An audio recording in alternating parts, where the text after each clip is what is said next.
Hi readers, Chris here.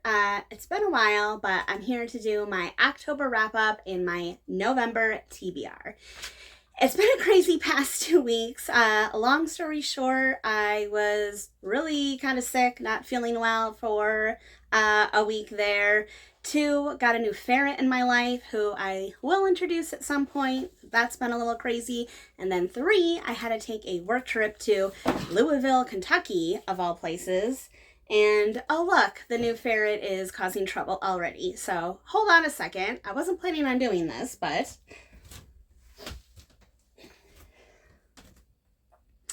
everyone say hello to Roscoe. Hi, Roscoe. I know, Mama's wearing a weird hat. More about Roscoe to come, but today, obviously, I am a little behind on some videos. I'm gonna try to get caught up over the next 2 weeks, so stick with me. So in general, I had a pretty good reading month in October. I read 7 books in total, a whole wide range of things, and as usual, I'm gonna rank them, and it's always hard to rank the ones in the middle because there were things I liked about them, things I didn't like. Before I jump in, I will just say that it is ridiculously hot. It's so hot. It's so hot in my house. The air conditioner is gone. So yeah, I'm going to be sweaty. There's nothing I can do about it. Just bear with me. So anywho, my 7th favorite book of October was Flight by Angie Sage. This is the 2nd book in the Septimus Heap series, which is like a middle grade fantasy series. And even though it's at the bottom of my list, I did still enjoy the book. I did. But when I compare this book to the first book, Magic, I really liked Magic. I thought it was great. It's got heart, it's got humor, it's got action, adventure, fantasy. I felt like a lot of those elements were missing from the sequel. I felt like the sequel didn't really know what it wants to be. Like, it felt like it didn't have a lot of direction. It didn't have the same focus on like the wide cast of characters like the first one did. It just wasn't a good sequel to me. It wasn't a good sequel. Again, I don't think it was terrible. I don't want to give the wrong impression, but I had to put something at the bottom, so that's why I started with this one. My 6th favorite read of October is going to be The Turn of the Key by Ruth Ware. Roscoe? Oh, okay. Doing videos with a new pet is going to be an interesting experience, apparently. Anyway, I went outside of my comfort zone for this book. It's a murder mystery. It's a thriller. It's a whodunit. And for about 75% of this book, I was super engaged. I thought it was a interesting setup. This nanny goes to this like creepy house. She's left alone with these kids. All this weird stuff starts happening, and you don't know how much of it is in her head or how much of it's actually happening. Roscoe, quiet. I don't know if you can hear that or if it's just me, but anyway, am I hearing things or is it really happening? That's how I felt about this book. I thought it was fun, but then at the ending was just wah, wah, wah. I did not like the ending of this book. It did not work for me. The twist did not work for me. The ending didn't work for me, and it kind of left me going, huh? Like, what? I don't know. So again, I really enjoyed 75% of this book. The last 25 I did not. So I guess I put it a little bit higher than Flight because I enjoyed a greater majority of this book than I did of Flight, if that makes sense, but still had some issues with it. And if you have read this one, I really want to know what you thought of the ending because I really want to talk to someone about this one.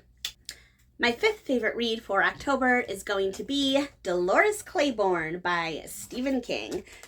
And someone's trying to climb up on the chair. Oh my god, this video is not going well. Roscoe! Okay. Please hold. Anywho, Dolores Claiborne by Stephen King. I went into this book blind, and it's basically a story about what drove one woman to kill her husband. Like, That's the whole book. It's this woman telling the story of how she killed her husband, which it was really good. Like, it was really good. But again, I have to compare this to the previous Stephen King book I read, which was Gerald's Game in September. And if you watched my review of Gerald's Game, you'll know I absolutely loved that book. Loved that book. And while I liked this one, it definitely did not measure up to Gerald's Game, like, at all. So I still like it. It's a great Stephen King book, but just had to put it a little bit lower in my rankings. My fourth favorite book for October is going to be Lake's Edge by Lyndall Clipstone.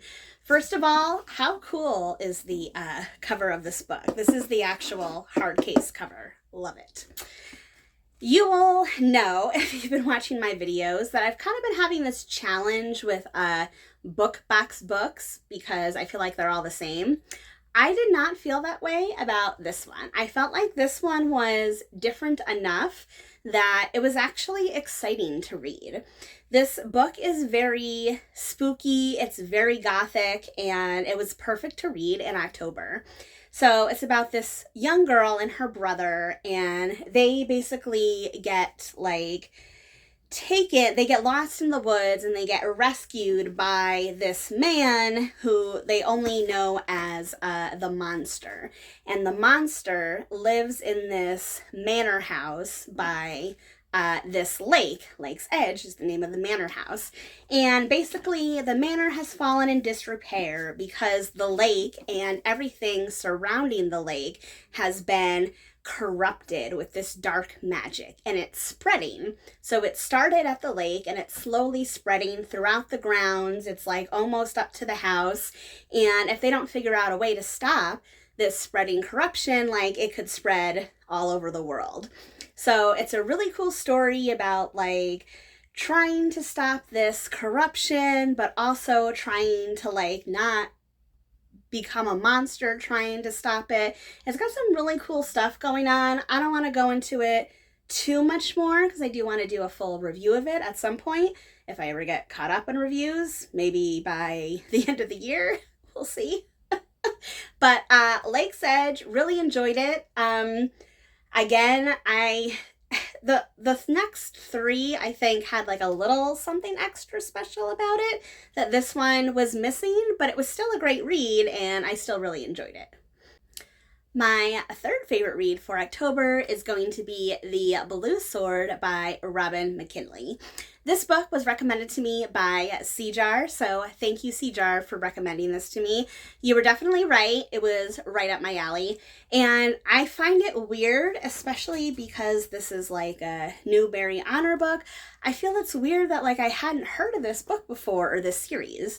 It came out in the 80s, and, you know, that was a time when there wasn't a ton of, like, quote-unquote YA literature. So I kind of feel like this book almost compares to The Hobbit in a way, where it is YA, but it was written in a time where YA didn't exist, and therefore it's not really considered YA. Like it is now, but it wasn't at the time. And again, because of when this book was written, it has a very classic fantasy feel for it. So if you've ever read classic fantasy, Lord of the Rings, The Wizard of Earthsea, it has that sort of writing style where it's very descriptive.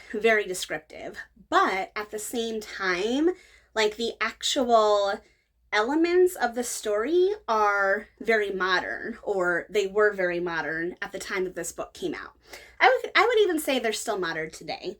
So we have a young girl, she's growing up in this colony, and basically outside of this colony, there's this whole group of like these kind of wild people, for lack of a better term, these nomadic tribes people called the Hillsmen.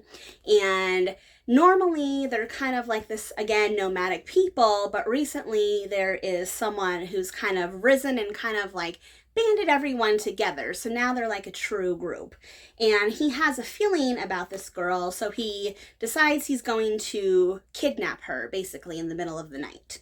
And so he takes this young girl, he takes her into their society and basically like turns her into one of them. So it's one of those like classic kind of like found family type situations where you get taken by a group, but then you learn all about that group. You learn their language and their ways and their style of dress and how they fight, and you kind of become one of them. It's like one of those type of stories. But there's also prophecy involved, there's war involved, there's wizards, there's witches, I guess, kind of. There's a legendary sword involved. Like, there's a lot of good stuff in here, a lot of good stuff, and a lot of cool stuff. So I think it's a really good blend of classic fantasy and modern fairy tale. Now on to my two favorites of the month, which should be no surprise. My number 2 favorite book in October is Chain of Iron by Cassandra Clare. I have always been a big fan of Cassandra Clare and the Shadowhunter stories. Now, I read The Mortal Instruments, like her first series, when I was younger. So at the time, I loved it. Like, looking back, I realized there are things in that series that are problematic. I won't say what they are if you haven't read it. But I do think that the more that Cassandra Clare writes, like, the better she gets. So I think that Infernal Devices is better than The Mortal Instruments. I think The Dark Artifices is even better. And this newest series, The Last Hours, may be the best yet. I loved Chain of Gold, and I loved Chain of Iron even more. Love it, love it, love it. So much good stuff in here. Great characters, great world building, great plots, Easter eggs from past series, Easter eggs from other stuff. I mean, it's just great. I don't know how she keeps track of like all the different, it's almost like Game of Thrones at this point, where there's so many characters and so many plot points and so many moving pieces. I don't know how she does it, but I absolutely loved it. I love Chain of Iron. So that brings me to my number 1 favorite book of October, which you may be wondering, I loved Chain of Iron, so what could possibly be better than that? And that is going to be The Girl in the Tower by Catherine Arden. This is another sequel. This is the sequel to The Bear and the Nightingale. So it's the second book in what is known as the Winter Night Trilogy. Now, if you follow me over on Instagram, you'll know that when I first started this book, I was like, I don't see what's so special about it. Like, it was good, I was enjoying it, but I didn't understand why so many people that I know said that this was their favorite book in the series. But now, having gotten to the end, now I know why. This book is amazing. It has a bit of a slow start, it does, but that did not affect my overall enjoyment of this story. It's amazing. It's based on Russian like folklore. It's wintry. There's romance, there's action, there's a ton of fantasy. There is commentary on religion, there's commentary on gender politics, there's commentary on wealth, and like, oh my God, there is just so much in here. There is so much in here. And I feel like this story is so unique. It's so unique that that's what gave it the edge over Chain of Iron. Chain of Iron, as much as I love it, it is just another Shadowhunter tale. This is something different. Something unique, something special, and I can't wait to talk more about it. That is everything I read in October, so now it's time to quickly go through my November TBR. And I will say that my November TBR is like mostly horror. It is mostly horror books, which I do read some horror being Stephen King, but I don't really venture outside of that.